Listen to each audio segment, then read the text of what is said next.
خۆشەویستانی کورسات نیو سڵاوتان لەبێ لەگەڵ هاوکارانم بەیەکەوە پانۆڕامای ئەم شەوتان پێشکەشەکەین. مەسەلەی پرسی موچە زۆر قسە و باسی لەبارەوە کرا. لە ئێستادا گەرمترین و دیارترین ڕۆژەفی ئەمڕۆی هەموو دانیشتن و ناوماڵی شێرێمی کوردستان موچە و هەژماری منەکەویش هەر مربوطە بە موچەوە. هەرێمی کوردستان یان حکوومەتی هەرێمی کوردستان یان سەرۆکایەتی حکوومەت یان تیمی پارتی لە ناو حکوومەت باز لەوەکە کە بەغدا سیاسیانە مامەڵە لەگەڵ هەرێمی کوردستانەکە و سەرچاوەیەکیش لە یەکێتی نیشتیمانی کوردستان ئەمڕۆ باسی لەوە کردووە کە تیمی پارتی بە فەرمانی سەرۆکی حکوومەت دەستیان گرتووە بە موسەر ئەو پارێ و دابەشی ناکەن وەکو فشارێک بۆ سەر سلێمانی و بۆ سەر یەکێتی نیشتیمانی کوردستان. واتەوانی ژەڵێن سیاسیە لەم نێوەندەدا گیرفانی خەڵکیش بەتاڵە. پرۆسەی یان پرۆژەی هەژماری من یەکێکە لەو پرۆژانەی کە حکوومەتی هەرێم دەستی پێکردووە. خەڵکێکی زۆر ناڕەزایە لەسەری داواکەن کە قبول نەکرێ. زانیاریەکانیش قسەی جیاوازترەکەن. بەغداش بڕیارە بڕێک پارەی تر بۆ هێزانامنیەکان بنێرێت. ئەوەی کە زانیاری ئەوەیە کە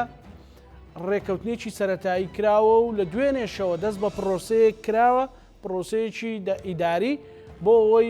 ئەوەی کە بەغدا تەڵەبی کردووە بگاتە دەستیان و بەپەلا ئەو بڕەپارێش بێت و موچەی ئەو مانگە لەسەر خێر دابەش بکرێت. دوێنێ شەو فراکسیۆنی یەکێتی لەگەڵ بەڕێز محەممەد شیاع سوودانی کۆبوونەوە. ئەنجومەنی نوێنەران یان نوێنەرانی کورد هەوڵەکانیان چی دەبێت بۆ چارەسەرکردنی و پرسانە لەگەڵ هەرێک لە بەڕێزان کاروان یاروەیز ئەندامی ئەنجومەنی نوێنەرانی عراق کە لە بەغداوە لەگەڵمانە بێ، هەروەها بەڕێز دارا سێکانیانی ئەندامی ئەنجومەنی نوێنەرانی عراق ڕێزیشان لە بەغداوە لەگەڵمانە بێ گفتوگۆکەین. جا من خەبەرم هەیە هەردوو میوانەکەم بە تەلەفۆن پێش بەرنامە قسەیان کردووە، بەڵکو ئینشاڵڵا ئیتفاقیەکەیان ئیتفاقیەکی باش بوو بێ کاروان. سڵاو لێبێ کاروان، من هەرچەندە بڕۆ هاوکارانم لە گەشتی هەواڵەکان باسییان لە ناوڕۆژ کۆبوونەوەکە کرد، بەڵام بە تەحدید بنەوە پرسیارەت لە یەکەم مەسلەی ناردنی ئەو بڕەپارەی تر ئەسڵ وەساسی هەیە، هەوڵی یەکێتی چی بۆ بۆی ئێوە چیتان کردووە وەکو ئەنجومەن نوێنەران وەکو وەزیرەکان بۆ ئەو بڕەپارەیە بێ و خەڵک لەو مەتەڵا تراژیدی ڕزگاری بێ؟ بەڵێ زۆر سپاس. ئێمە لە ڕاستە مەبەسی کۆبوونەوەکەمان تەنها مەبەسی سەرەکیمانەوە بوو کە لەم هەلوو مەرجە کە خەڵکی کوردستان موچەخۆرانی کوردستان لە دۆخێکی خراپان لەگەڵ بەڕێز وەزیران کۆ ببینەوە و بزانین ئەم چارەسەرکردنی ئەم کێشەیە بە چه ئاراستەیەکە ڕوە. لە ڕاستیە بەڕێز سەرۆک وەزیران وەکو هەمیشە و پەرۆشەکە ئەم کێشەیە چارەسەر بکە و ئێمە هەم دەستخۆشیمان لێ کرد و هەم داوامان لێ کرد کە هەوڵەکانی شڕتر بکاتەوە بۆ ئەوی ئەم کێشەیە تەواو چارەسەر بکرێت، چونکە پێمانوت لە ماوەی 6 مانگی ڕابردووە موچەخۆرانی هەرێمی کوردستان تەنها موچەیەکیان وەرگردووە. 2023 کۆتایی 23 دوو موچە ڕۆیشتووە، سێ موچە ڕۆیشتووە و ئەم سێ مانگەش تەنها موچەیە تەوزیع کراوە. ئەو زۆر نیگەران بوو لەم دۆخی کە هەیە، وتی ئێمە پارەمان ناردووە بۆ هەرێمی کوردستان، وتمان دابەش نەکراوە چونکە ئەوان کێشەیان ئەوەیە کە موچەی پێشمەرگە و هێز ئەمنیەکانە نێدراوە. بەڕێزیان تەکیدی کردەوە کە ئەمڕۆ کێشەیە چارەسەر کراوە و ڕێک کەوتون، هەتا وتی بۆ ئەوی ئەم کێشەیەش چارەسەر بێ ئەم پارەیەش بڕوە. من داوام لێ کردوون لە وەزیری داراییشم ڕاست پاردووە کە کاراسانی بکە پارە بۆ موچەی پێشمەرگە و ناوخۆ و هێزەکانی ئاسایشی ناوخۆش بنێرێ. قایمەی موچەی ناوخۆ و هێزەکانی ئاسایشی ناوخۆ پێشمەرگە بەو جۆرەیە، یعنی حکوومەتی هەرێمی کوردستان ناوی نەناردووە، ناوی سیانی و ناوی چواری نەناردووە، تەنها با بڵێ وەکو کۆد ناردوێتی. عێراق وتیانە کێشەمان نییە، ئەوەش قبوڵەکەین بۆی کێشەکە بڕوە، بەڵام لە بەرامبەر کۆدەکە یان لە جیاتی ناوی پێشمەرگە یان ناوی پۆلیسیەک ناوی چواریەکەی کۆدێک نووسراوە لە بەرامبەری بنووسرێ، یعنی بەڵێن اسمیەکەی چەنە، زەوجەکەی چەنە و تەفاسیلێکە لە قایمەی موچە هەیە. وتی ئەوەشمان جەمەجێ کردووە تەدقیقیشی تەواو بووە، وردبینی قایمەی پێشمەرگە و وەزارەتی ناوخۆ و هێزەکانی ئاسایشی ناوخۆ دەستگا ئەمنیەکانیش تەواو بووە. ئەوانیش ئەبێ لەم هەفتەیە بنێدرێەوە دەست بکرێت بە تەوزیعکردنی موچە.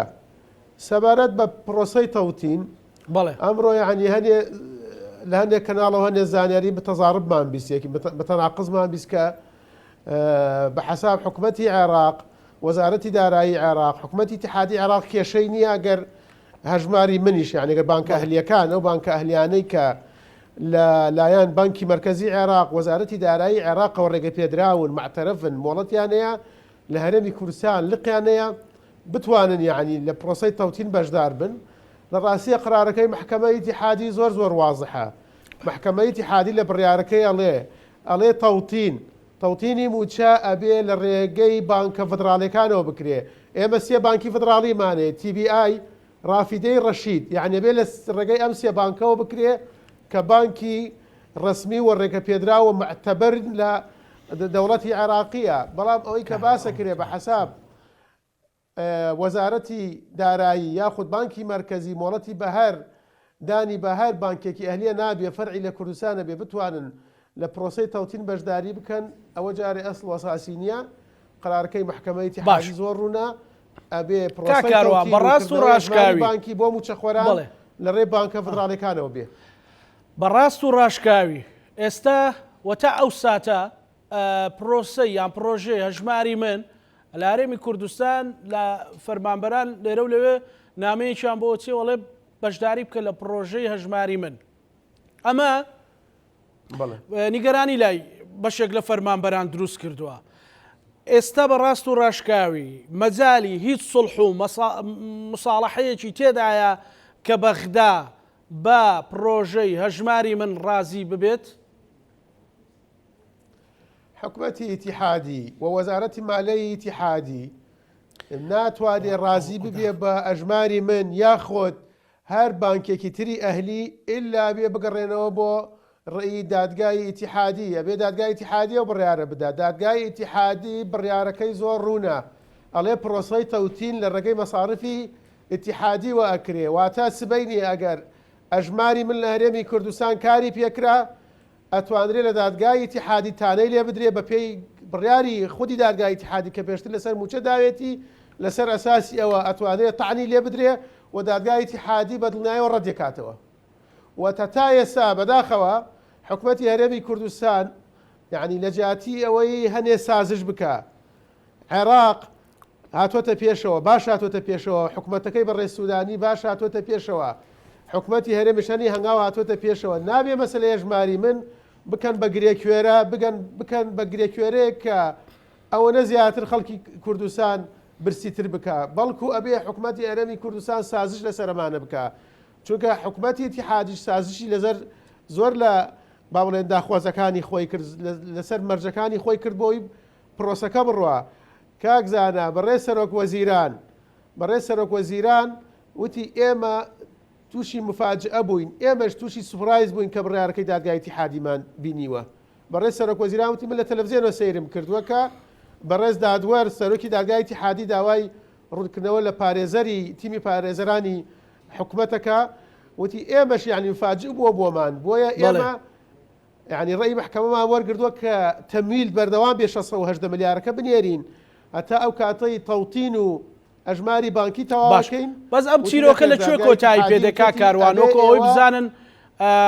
هەرچەندە مامۆستاداراش ئامادەی بەڵام ئەو پرسیارە ئاراستی جەنابەت بکەم ئەو چیرۆکە لەکوێ کۆتایی بدێ کە بەڕاستی مەسەلەن ئەوەڵێ هەژماری من و ئەوژەڵێ تەوتین مەسەلەن ئەگەر بێت و ئەو هەر خەریکە مەسەلەن وەزیری دارایی خودی وەزیر دارایی بە ڕۆژنامەوانانی وت کە پرۆسەی هەژماری من هەتا سەری ساڵ ئەنجە تەواو بێ. ئەو تەوتینەی کە هەیە یعنی لەکوێ هەنگاوێکی بۆ ئەندرێ خەڵکیش ناڕازیە خەڵکیش ترسی هەیە دڕدۆنگە متمانەی نییە ئەو چیرۆکە لەکوێ ئەگاتە کۆتایی ئایا وەزارەتی دارایی یان دادگای ئیتیحادی کە تەفسیریشی بۆ دەرکردووە هیچ بالحەقێک شتێکی تری ئەبێ؟ ئەوە کاتێکە بێ کە داوای تەفسیرێکی تر لە دادگای ئیتیحادی بکەن بە دادگای ئیتیحادی بڵێن پرسیار بکەن ئایا ئاساییە پرۆسەی تەوتین لە ڕێگەی ئەو بانکە ئەهلیانەوە بکرێ کە ڕێگە پێدراون لەلایەن بانکی مرکزی عێراق و وەزارەتی دارایی عێراقەوە ئەو کاتە بێت چاوەڕێی قەراری محکەمەی ئیتیحادی بکەین. بەڵام ئایا محکەمەی ئیتیحادی مخالفەی قەراری پێشووتری خۆیەکە پێشووی خۆیەکە کە قەرارەکەی واضحە لەبارەی موچەی هەرێمی کوردستانەوە کە وتی تەوتین لە ڕێگەی بانکە فدراڵیەکانەوە کرێ کەواتە لە ڕێی TBA TBI ڕافیدەین بانکی ڕەشیدەوە کرێ بەڵام هەتا ئێستا حکوومەتی هەرێمی کوردستان وەزارەتی دارایی حکوومەتی هەرێمی کوردستان بەردەوامە لەسەر درێژەدان بە تەواوکردنی ئەژماری من وە سوورە لەسەر ئەوەی کە تەوتین وکردنەوەی ئەژماری بانکی لە ڕێ ئەژماری منەوە بێەوە بەداخەوە یعنی حکوومەتی هەرێمی کوردستان تا ئێستا سوورە و ئێمە داواکارین ینی داواکارین لە لایەنە بەشداربووەکانی حکوومەت مووقفی ڕسمیان نەبێەوە بە ڕسمی ئەژماری من ڕەت بکەنەوە چونکە ئەمە جگە لەوەی کە لەلایەن خەڵکی کوردستان موچەخۆرانی هەرێمی کوردستانەوە ڕەت کراوەتەوە کاکە موچەخۆر حەقی شەرعی قانونی خۆیەتی حەقی خۆیەتی کە پێی باش بێ تەوتینی موچەکەی ڕقم حسابی موچەکەی لەم بانکە بێ لەو بانکە نەبێ ئەمە حەقی خۆیەتی لە هەموو دنیامەیە حەقێکی قانونیشە و جگە لەوەی خەڵکی هەرێمی کوردستان ئەمە ڕەت دەکاتەوە مەسەلەی ئەژماری من و بانکی بابڵێن دادگای فدراڵی ئەوەی ڕەت کردوێتەوە دادگای فدراڵی قرارەکەی زۆر وازحە قرارەکەی ئەوەیە کە لە ڕێگەی بانکە فدراڵیەکانەوە لە ڕێگەی مەساڕفی ئیتیحادیەوە پرۆسەی تەوتین بکرێ ئەگەر لە حاڵەتێکە کە ئەژماری من حکوومەتی هەرێم بەردەوام بوو لەسەری و لە حاڵەتێکە لەگەڵ وەزارەتی دارایی عێراق شەڕێک کەوتن موچەخۆرانی هەرێمی کوردستان و ئێمە مانانی شەتوانین پەرلەمانتەران شەتوانین لە دادگای ئیتیحادی تاعنی لێ بدەین و بدڵنایەوە دادگای ئیتیحادی ڕەت دەکاتەوە چونکە ئەمە پێچەوانەی قەراری خۆیانە. بەڵێ کاکەڕۆن لەگەڵمان بمێنەرەوە مامۆستادارە سڵاوت لێبێ ئەم کاتت باش ئەو بەڕاستی ئەو چیرۆکە تراژیدیە لەکوێ کۆتایی پێدێت مەسلەی ئەوەی کە وەڵێت هەژماری من ئیلا و بیلا هەژماری من بڕیاری محکمەی فیدراڵی ژەڵێت تەوتین مەسەلەن موچەش بۆ حاڵ و گوزەرانەیە بە بارەمتەگرتنێک هەیە ینی مە تێگەیشتین بەڕاستی هیچ تەفسیرێکی تری نییە جگە لە بە بارەمتەگرتنی موچەخۆر ئاجینا پێشتریش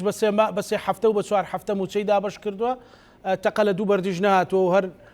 ئیشەکەی بۆ ڕۆیشتۆتە سەرەوە ئەمە لەکوێ کۆتایی دێ بە پێی بە دوا داچوونی ئێوە خی بەخشندەی میهرەبان باز بۆەوە سڵاوی لە بیسەریێنە بەڕێزەکان زۆر بە خراپی برای بەڕێزم کاروانەکەم کاک زاناجان دڵنیا بە ئەم سناریۆیە یان ئەم یاریە کاتێک کۆتایی دێت تا فۆرماتی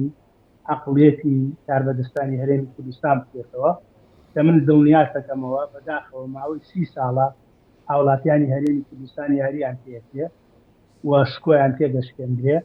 و قوتیان ئەکرێتە قوربانی بەرژەوەندی لایەنە دەسەڵاتدارەکانی هەرێمی کوردستان بەمانای وشە لە هەموو دنیادا حکوومەتێک نابینی نەوەت بفرۆشێ قەرزار بێ حکوومەتێک نابینی بەداخەوە ماوەی 6 مانگا بۆ موچەی 6 مانگی فەرمانبەران و خانەنووسان تەنها یەک موچەی دابش کرد بێ بەڕاستی ئەتوانم بڵێم ئەمان هاتوون یاری بە سەبری هاوڵاتیانی هەرێمی کوردستانەکەن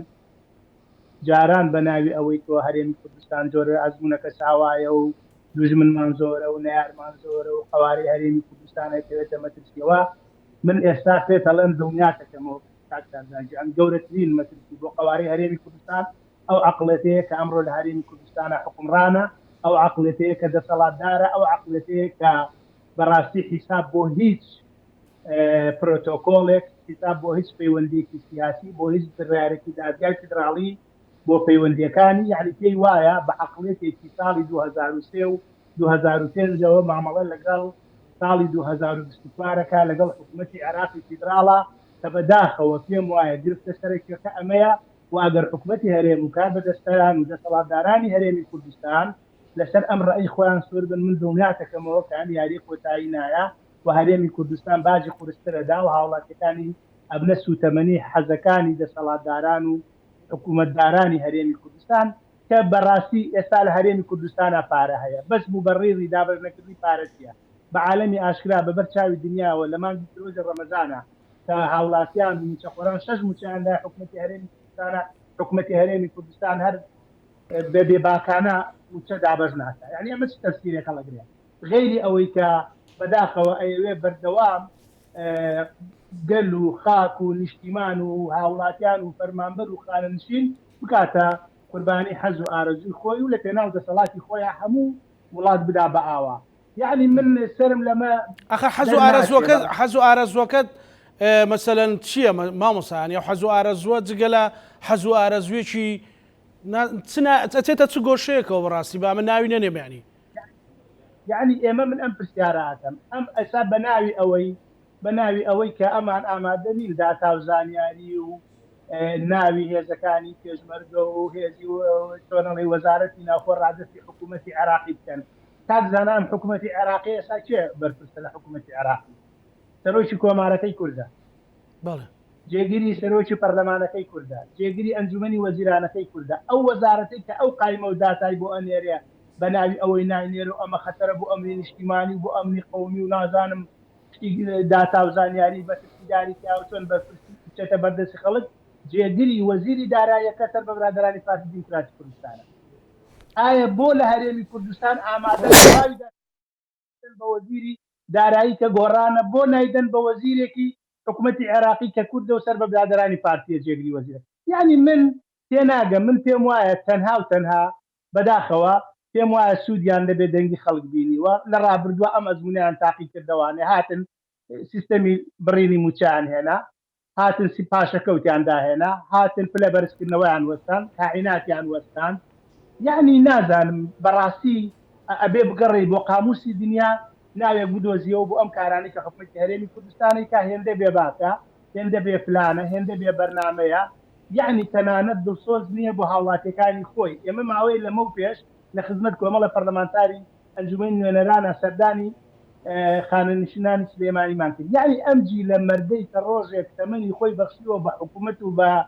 دام و دەستگاکان و جیلی چەندین جیلیان پەروەردە کردووە ئێستا بەداخەوە لە حکوومەتی عێراقی بڕیاری داوە دادگای فیدراڵی کە کار بە یاسای ژمارە 9 ساڵی 2014 خانەنشینی یەکگرتوو بکرێ هەرێمی کوردستان جێبەجێ ناکە یعنی ئەم دەسەڵاتە بەڕاستی تێناگەین یعنی بۆ وا ئەکا بۆ ئاوا حەزەکە هاوڵاتیەکانی زەلیلکە بۆ حەزەکە شکۆی فەرمانبەران بشکێنێ بۆ حەزەکە هاوڵاتیانی لە مانگی پیرۆزی ڕەمەزانە لەسەر شاشەکانە بگرێن و بکڕۆژێنەوانێ بۆ ئەوەی کە تووشی یعنی فەرمانبەر لە ناو ماڵا شکۆی شکاوە لە لای مۆلیدی گەڕک شکۆی شکاوە لە لای سۆپەرمارکێت شکۆی شکاوە لە لای سایق تەکسی بازار شکۆی شکاوە پارەی لە گیرفانە نییە ئیتر ئەمە هیچ نازانم ئەمان کە شۆڕشیانە کرد لە شاف ئەیانگوت ئەگەر پیرێژنێتیش بێ بە سەرۆک ئێمە مشکلەمان نییە بۆ کوردیەکەی ئێستا هەموو کوردیان کردو بە قوربانی خۆیان یعنی ئەمە نازانم بەڕاستی کارەساتێکیان بەسەر میلەتایەناوە کە ئەتوانم بڵێم یعنی بەداخەوە دوای ئەم هەموو قوربانی و خەبات و کیمیایی و ئەنفال و هەڵەبجە و ڕوخانی 4000 گون ئێستا تاچی کورد ناومێت بووە کە دەسەڵاتی کوردی زیاتر ئەیتەوسێنێتوانێت لە نارەکانی بەڵێ زۆر باش مامۆستا ئەگەڕێمە لای بەڕێزت کاکاروان ینی دۆخەکە کە بەو شێوەیە بەڵێ خەڵک چاوەڕێ ئەوە ناکات تانەی لێ بدرێت تانەی لێ نەدرێ مەسەلەن وەسەرۆک وەزیرانی عراقیان وەزارەتی دارایی هیچ ئیزراعاتێکیان نیە بۆ ئەو پارەی کە ناردویانە پەلی لێ بکرێ و دابەش بکرێ خەڵک بەڕاستی وەکو مامۆستا داراژ وتی تا ڕادەی بێ ئومێد بوون بێ ئومێد بووە کاک زانە حکوومەتی ئیتیحادی پارەکەی ناردووە حکوومەتی ئیتیحادی نایە لە هەرێمی کوردستان یەخەی وەزارەتی دارایی بگرێ بڵێ بۆ پارەکە تەوزیع نەکردووە و بەڕاستی ینی ئەم دوێنێ بەڕێ سەرۆک وەزیران پرسیاری کردی پارە تەوزیع نەکراوەتمانە وڵات تەوزیع نەکراوە یعنی سەیرە بەلامانەوە ئەگەر تۆم پارەیە تەوزیع ناکەی بۆ ئەوەی فشار لە حکوومەتی ئیتیحادی بکەی پارەی ئەو دووسێ وەزارەتەی تر بنێرێ پێشمەرگە و ناخۆ ئەمە هیچ ئەسڵ وەساسی نییە ئەمە چونکە حکوومەتی ئیتیحادی کێشەی نییە چۆن پارەی وەزارەتەکانی تری یاردۆیە و دووسێ وەزارەتەی ترە نێرێ دەڵێ قایمەکەم بۆ بنێرە ئەڵێ تو ئەڵێ ئەمانە هەستیارن دەستگای هەستیارن من نایدەم باشە یعنی پێشمەرگە وەزارەتی پێشمەرگە حاڵی وەزارەتی بەرگری عێراق و جێشی عێراقی کە هەمووی تەڵتین کراوە و حتى دەستگای مخابراتی عێراقیش تەڵتین کراوە بە کارت لە ڕێ ئەژماری بانکیەوە مەعاش وەرەگرن ئەمنی وەتەنی حەشدی شعبی یعنی جاری وایە ڕەنگە چەکدارێکی حەزی شعبی لە پشوابی لە سلێمانی یا لە هەولێر لە بانکە لە لقی بانکە فدراڵیەکانە معاشەکەی خۆی ڕاکێشێ بە کارت لەبەرەوە بەنابێ بکرێ بە بیان و ئەبوایە حکوومەتی هەرێمی کوردستان ئەم پارەیە تەوزیعکە بۆ ئەوەی لە ماڵێکە دوو موچەخوەرەیە موچەخوەرێکی مەدەنیە با مەدەنیەکە وەریگرێ یعنی ئەمە یارمەتیدانێکە بۆی یعنی تۆزێ بارگرانی سەرشانیان سوک بێتەوە با مۆزەفە مەدەنیەکەی و عایلە وەریگرێ مۆزەفە عەسکەریەکە تا ئەوەی کە حکوومەتی ئیتیحادی بڕەکەی ترە نێرێ لەبەرەوە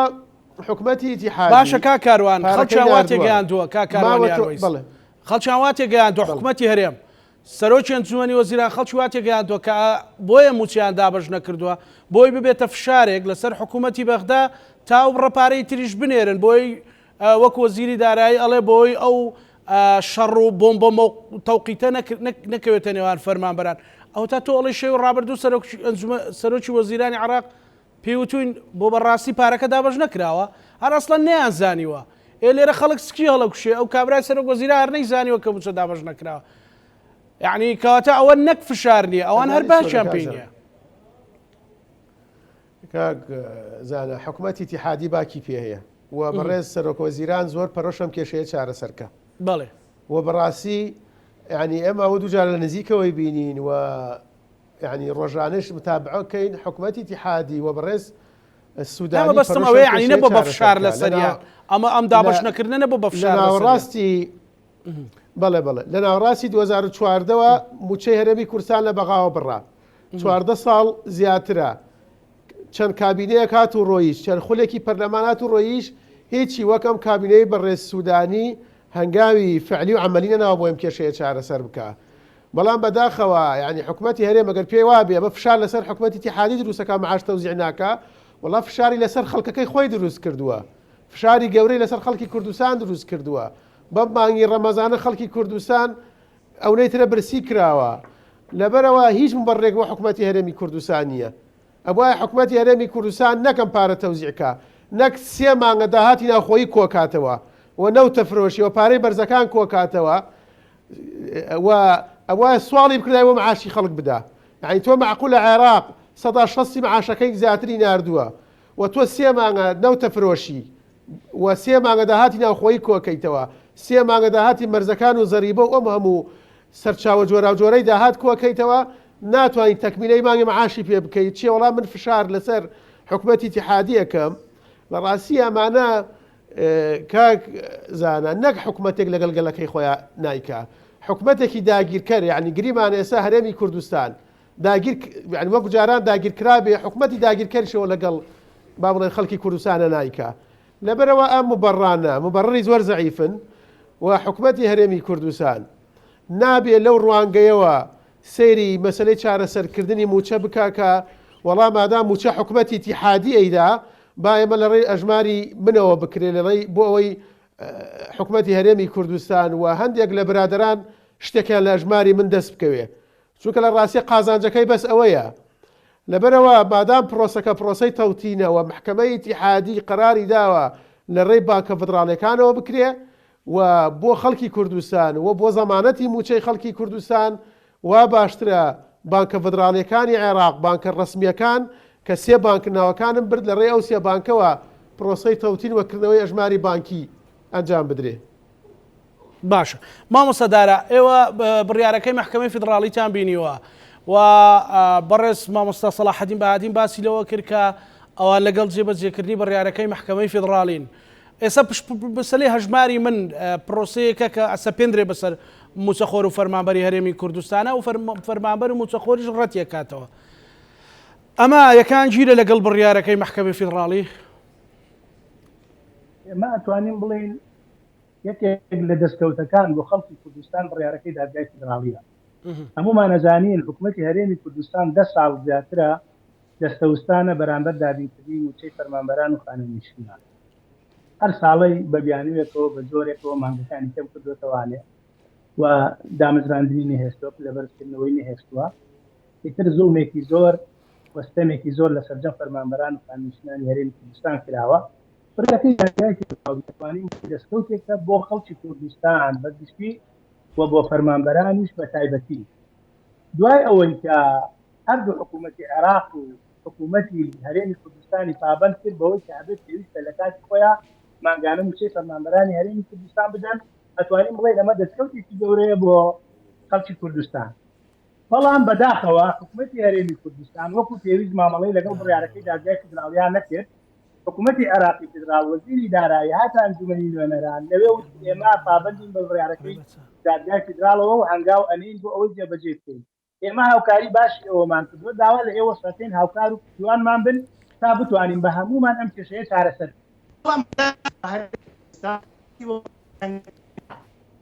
دادگای فیدراڵی زۆر وازەحە، یعنی زۆر ڕۆشنە بەوەی کە باسی ئەوەکە ئەبێ هەردوو حکوومەت پابند بن بەوەی کە موچەی فەرمانبەران لە کاتی خۆیان دابشکەن و هەروەها ئەبێ بۆ تەوتین بکرێ بۆ مانگەکانی داهاتوو. پێم وایە هەرێمی کوردستان ئەوێ یاری بەکات بکە بۆ ئەوەی چۆنەڵێ هەندێک لە بانقەکان تایبەتەکانی خۆیان سوودمەند بن لە مەسەلەی تەوتینەیە کە من پێم وایە ئەگەر حکوومەتی هەرێمی کوردستان ئەو نیەتەشی هەبێ ئەکرا هەر لە دوای بڕیارەکەی دادگای فیدراڵیەوە چۆن دوای 2 ڕۆژ وەزیری دارایی عێراقات ئەنجومەی نوێنەران وتی ئێمە پابندین بە بڕیارەکەی دادگای فیدراڵیەوە بە هەمان شێوە حکوومەتی هەرێمی کوردستان وەفدێکی بناردایە بەقابی تا ئێمەش پابندین بە بڕیارەکەەوە وەرن با دانیشتن بکەین گفتوگۆ بکەین تەنسیق بکەین هاوکاری یەکتر بکەین چۆن ئەم کێشەیە چارەسەرکەین. من پێم وایە ئەگەر بە عەقڵێتێکی ئیجابیەوە تەفسیرێکی ئیجابی بۆ بڕیارەکەی دادگای فیدراڵی بکەین دەستکەوتێکی باشە بۆ خەڵکی کوردستان. تۆ کێشەیەکە کە 10 ساڵە دەستەوستانی کێشەیەکە کە 10 ساڵە هیچت پێ ناکرێت کە دەست بە قوتی سەر قوتی تاک بە تاکی هاوڵاتیانی هەرێمی کوردستانە گرتووە ئێستا بەپێی بڕیارێکی دادگام کێشەیە چارەسەر بووە. بەڵام تۆ کاتێک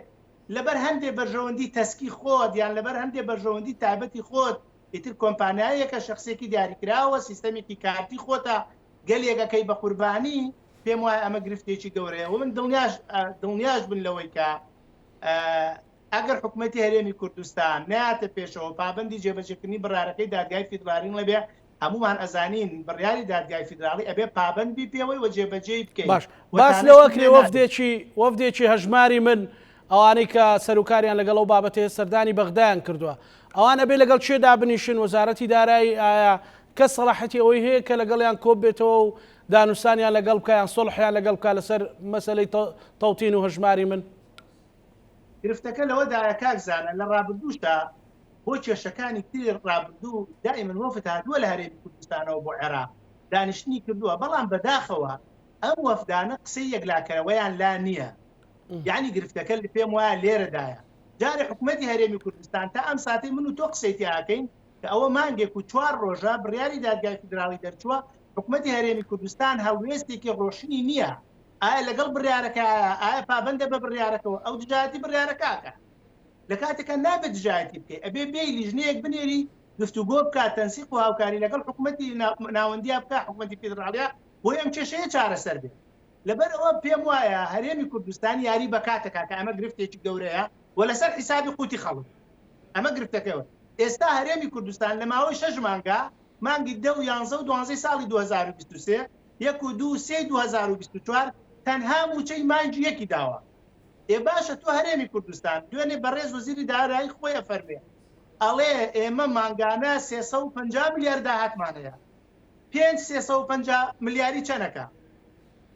باشە لە بەغاشەوە بە ئەترافی خۆتان 600 ئەوە نەهاتووە ئێستا بوو موچە دابەش ناکەین. من پێم وایە ئێستا کە من و تۆ قساکەین کاکزانە هەرێمی کوردستان بەلایانی کەمەوە موچەی 2 مانگەتوانێت دابشکە بەڵام دابشی ناکە. ئەی بۆ بەیانی کە ئینتیخاباتە کرێ و هەڵبژاردن نەکرێ ئەچن پارە باخشنەوە بە خەڵک.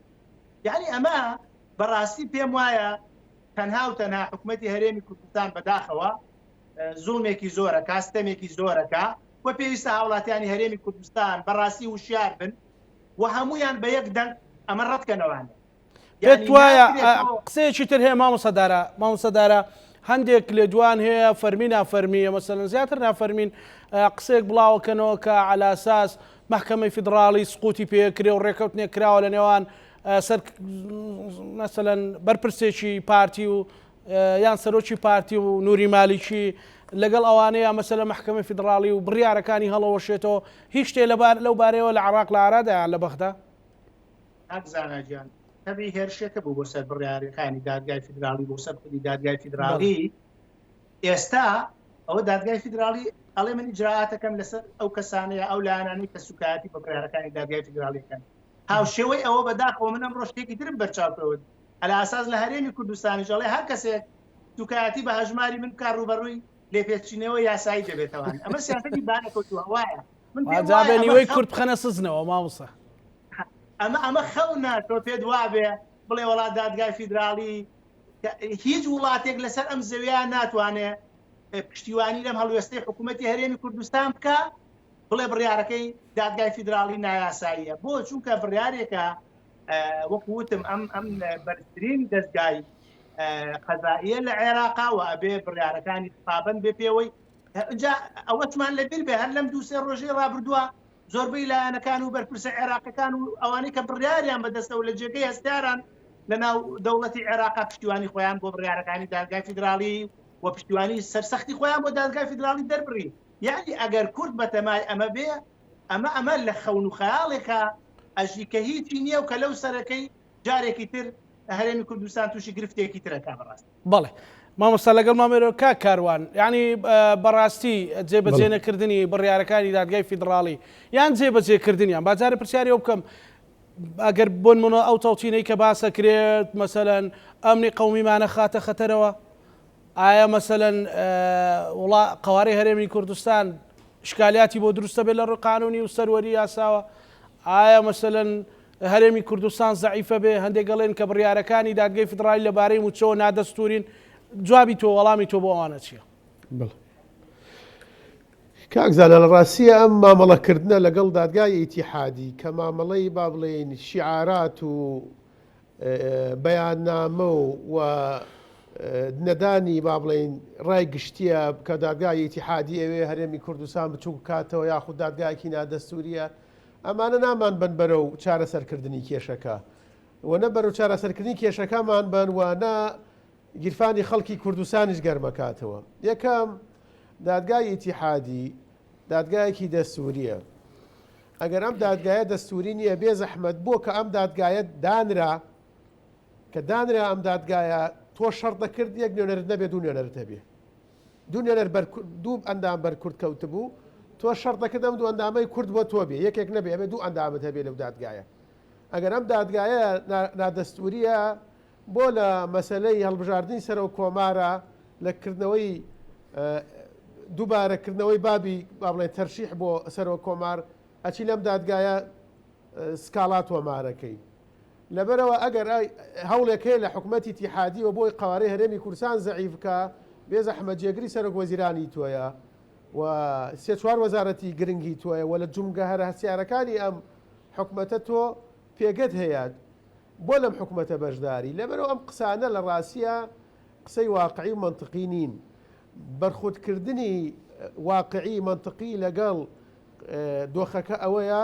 دادگای ئیتیحادی قرارێکی داوە بالمناسبە دادگای ئیتیحادی التزاماتی زیاتری بۆ حکوومەتی ئیتیحادی با بڵێن دەرکردووە و با بڵێن بارقورسیەکە زیاتر بۆ حکوومەتی ئیتیحادیە لەم لە بڕیاری تەوتینکردنی موچە و ناردنی موچە ئێمە پێشتر داوامانە کرد فترێ داوامانە کرد 200 ملیار بنێری عێراق فترێ داوامان کرد 400 ملیار بنێریە آخر شت ڕازی بووین 680 ملیاری وەکو تەمویلە نیارد ئێستا محکەمە ئیتیحادیە هاتووە حکوومەتی ئیتیحادی پابند کردووە ئەڵێ نەخێر تۆ ئەبێ چۆن موچەی فەرمانبەرێک لە بەسڕێ ئەدەی لە ئەنبار ئەدەی ئەبێ وا موچەی فەرمانبەرێک لە سلێمانی و لە زاخۆ لە هەولێرش بدەیت چونکە موچە لە عێراق ئەبێ بەتەساوی بێ بێ دادپەروەری لە موچە هەبێ بە خراپی چییە؟ ئەمە خراپی چییە دادگای ئیتیحادی بە حکوومەتی ئیتیحادی بڵێ تۆ ئەبێ هاوڵاتێکی سلێمانی و هەولێر دووەک وەک هاوڵاتێکی ئەمبار و بەسرە و بەغا سیرکەی و موچەکەی بدەیت باش بەڵام کاکاروان پرسیارێکیان ببوورە حکوومەتی ئیتیحادی زیاتر لە 900 ملیار بنێرێ بۆ هەرێمی کوردستان ماگانە ئەبێ زیاتر لە 900 ملیار بنێرێ ئەڵێن ئەمە بەڵام قسەیەکێ ئەڵێن بەغدا هەر لە سوورە لەسەرەوەی کە ئەو بڕەپارەیە بنێرێکە کاتی خۆی 680,000 فەرمانبەری قبول کردو موچەخۆری قبول کردو هی پێشمەرگە و خانەنشینی نانێرێ ینی دوای بڕیارەکەی دادگای فیدراڵیش ئێساەوەی نردوێتی زۆر زیاترە لە 600,000 مۆزەف موچەخۆرکە نردوێتی حکوومەتی ئیتیحادی و حکوومەتی ئیتیحادی ئەسڵەن ئەوای نەوت ئەڵێ قایمەی هەر وەزارەتێکم بۆ نێری من تەدقیقێکم دوای تەدقیق پارەکەت بۆ نێرم نەیوتوە نەتوە قایمەی 600,000 مۆزەفم بۆ منێرە ئەڵێ تۆ ملیۆنێک و 250,000 مۆزەفت هەیە فەرموو قایمەی وەزارەتەکان کە نردوتە وەزارەتە مەدەنیەکان بێکێشە بووە تەدقیقم کردووە پارەم بۆ نردووی فەرموو ئەوانەیشی ماوە بۆ منێرە تا پارەت بۆ منێرم حکوومەتی ئیتیحادی مەرجی دانەداوە بڵێ من ملیۆنێک و 250,000 مۆزەف نادەم نەخێر 600,000 مۆزەف پارەکەیە دەم لەبەرەوە ئەسڵ ئەساسی نییە ئەو داوای قایمەی موچەکە ئێستا عێراق ڕازی بووە قایمەی موچەی وەزارەتی پێشمەرگە وەزارەتی ناوخۆ هێزە ئەمنیەکان